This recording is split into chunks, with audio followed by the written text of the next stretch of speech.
एक बार भारत के एक छोटे से गांव में चंद्र नाम का एक धर्मपरायण ब्राह्मण रहता था। वो देवताओं के प्रति अपनी भक्ति और धर्म के मार्ग पर चलने के लिए दूर दूर तक जाना जाता था। वो एक साधारण जीवन जीता था, अपना ज्यादातर समय प्रार्थना करने, धार्मिक अनुष्ठान करने और पवित्र शास्त्रों को पढ़ाने में बिताता था। एक दिन मंदिर में एक भव्य अनुष्ठान करने के बाद चंद्र को एक धनी ग्रामीण से एक उदार उपहार मिला, एक स्वस्थ मोटा बकरा। ग्रामीण ने कृतज्ञता के प्रतीक के रूप में बकरी की पेशकश की, उम्मीद है कि ब्राह्मण के आशीर्वाद से उसके घर में समृद्धि आएगी। उपहार से प्रसन्न होकर चंद्र ने बकरी को घर ले जाने का फैसला किया। उसने बकरी के गले में रस्सी बांधी और घने जंगल से होते हुए एक संकरे रास्ते से गांव की ओर वापस जाने लगा। जब वो चल रहा था तो 3 चालाक बदमाशों ने उसे दूर से देखा। उन्होंने मोटे बकरे को देखा और जल्दी से ब्राह्मण को धोखा देने और बकरी को अपने लिए चुराने की योजना बनाई। पहला बदमाश आश्चर्य से ब्राह्मण के पास गया और बोला, हे पूज्य ब्राह्मण, आप अपने कंधों पर कुत्ते को क्यों उठा रहे हैं? आप जैसे पवित्र व्यक्ति को ऐसे अपवित्र जानवर को कभी नहीं छूना चाहिए। चंद्र हैरान रह गया, आप किस बारे में बात कर रहे हैं?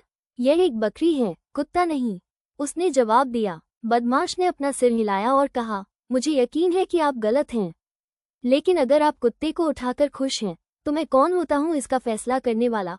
और यह कहकर वह चला गया। ब्राह्मण ने अपनी यात्रा जारी रखी, लेकिन उसके मन में संदेह पैदा होने लगा। क्या ये हो सकता है कि मेरी आंखें मुझे धोखा दे रही हैं?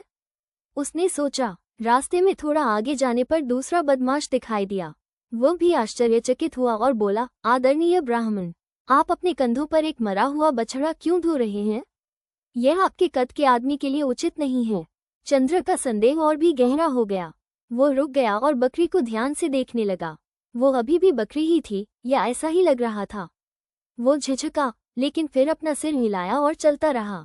लेकिन जैसे ही वो गांव के पास पहुंचा, तीसरा बदमाश उसके पास आया और चिल्लाया, ब्राह्मण, यह क्या पागलपन है?